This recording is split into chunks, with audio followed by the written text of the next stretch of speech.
President Trump has so far failed to condemn the Russian government after the indictment of those 12 Russian intelligence officers.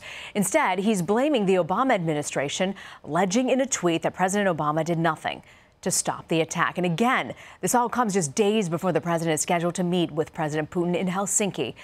During a meeting Friday with British Prime Minister Theresa May, Mr. Trump said that he would bring up election meddling with Putin. Joining me now from Washington, Kevin Cirilli. He's the chief Washington correspondent for Bloomberg. Kevin, has the White House given any information about exactly how the president will address election meddling with Putin? They have not said exactly what their end goal is with regards to how President Trump will meet with Russian President Vladimir Putin. We should note that senior administration officials saying that they will first meet one-on-one with translators, and then they will be joined in Helsinki by their respective teams, a small U.S. delegation as well as a Russian delegation. I would note that in addition to election meddling, senior administration officials are also saying that the president will discuss Syria, disarmament, as well as the Ukraine. But the president, when repeatedly asked on Friday at a press conference with UK Prime Minister Theresa May how he would negotiate and what specifically his end goal would be, declined to offer specifics. I would note that I spoke with several Republicans earlier this week, Rena, including members of the Republican Party who just recently returned in the last couple of weeks from Russia.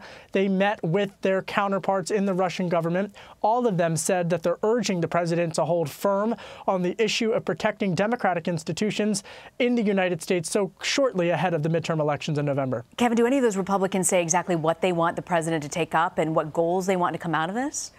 Well, two things. First and foremost, the Republicans that I spoke with, they said point blank that it is incredibly important that the president convey to President Putin that this is not going to be tolerated. Now, there was nonpartisan legislation that passed several months ago that bolstered and protected state institutions ahead of midterm elections that have provided additional funding to protect them. Many folks say that that's not enough. But the second thing that they talk about is beyond the election meddling, and that, of course, is Russia's aggression in the region, case in point, Crimea. The president has repeatedly said that he blames the Obama administration for that, but he has declined to say whether or not, or how rather, he would handle the situation in Crimea. Of course, Russia having taken over the Crimea from the Ukraine. That, from a third point that I'd quickly make, Rena, really has geopolitical implications in a host of different sectors, including the energy sector. And you saw the president try to pressure German Chancellor Angela Merkel, largely seen as a progressive, as well as UK Prime Minister Theresa May, a conservative, on Europe's relationships with Russia regarding energy. You know, it's interesting, Kevin, the Russian spokesperson, Dmitry Peskov, came forward saying, we're not talking Crimea. This is not going to happen on this visit. Is there any sense from what you're hearing in Washington circles that there could be some sort of an agreement worked out by President Trump with Putin, or is this more of just a get-to-know-you meeting?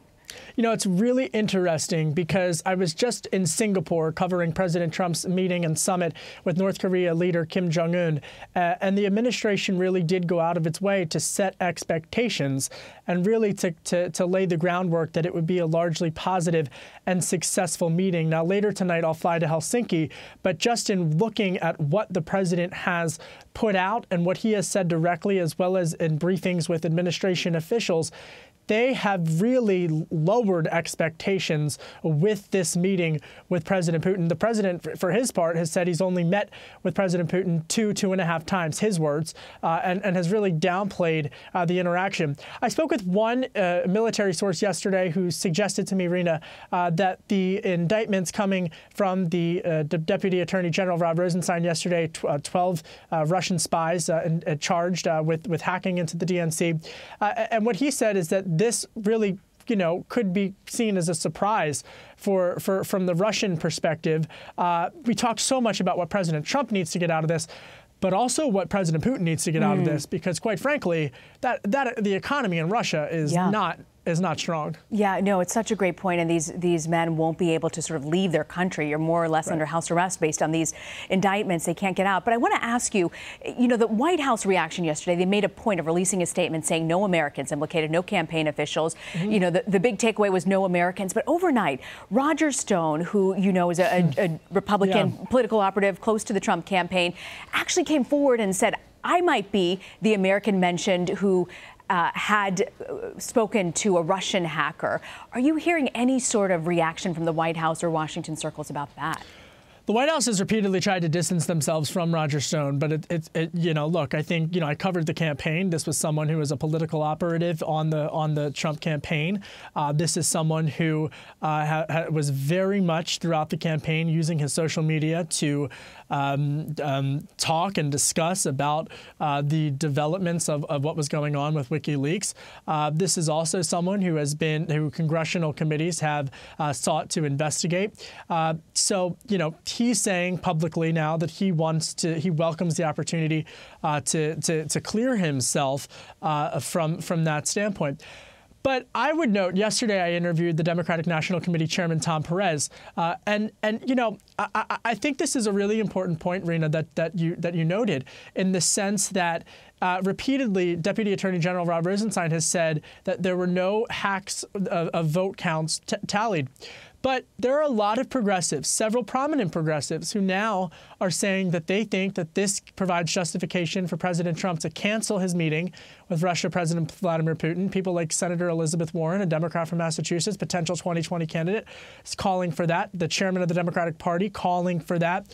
But when you talk to progressive activists, many of them don't buy the fact or the assertion that no votes were implemented. They feel that the propaganda might have changed the mind of some voters. That's a very important, nuanced point that is going to be, I would argue, shaping the 2020 presidential primary. Yeah, it's a lot to unpack. Also with those indictments, Kevin, I want to ask you about the president's personal lawyer, Rudy Giuliani. He called for special counsel Robert Mueller to stop his investigation into Russia. At the same time, you're seeing House conservatives. They're weighing action against Deputy Attorney General Rod Rosenstein.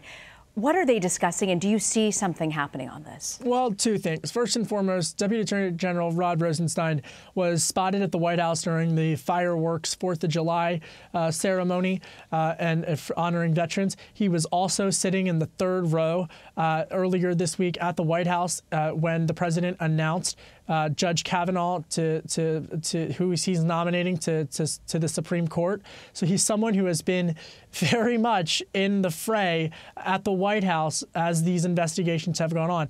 The second point that I would make is I would note what the Deputy Attorney General said at the end of his press conference, which was that there was nothing being leaked that was impacting the investigation and no congressional committee, his words, that was impacting the investigation. So he went out of his way behind that podium during a split screen virtually on every network in which the president was meeting with the Queen of England at Windsor Castle, and the optics of this as he's getting ready to make these indictments, he went out of his way to send a message.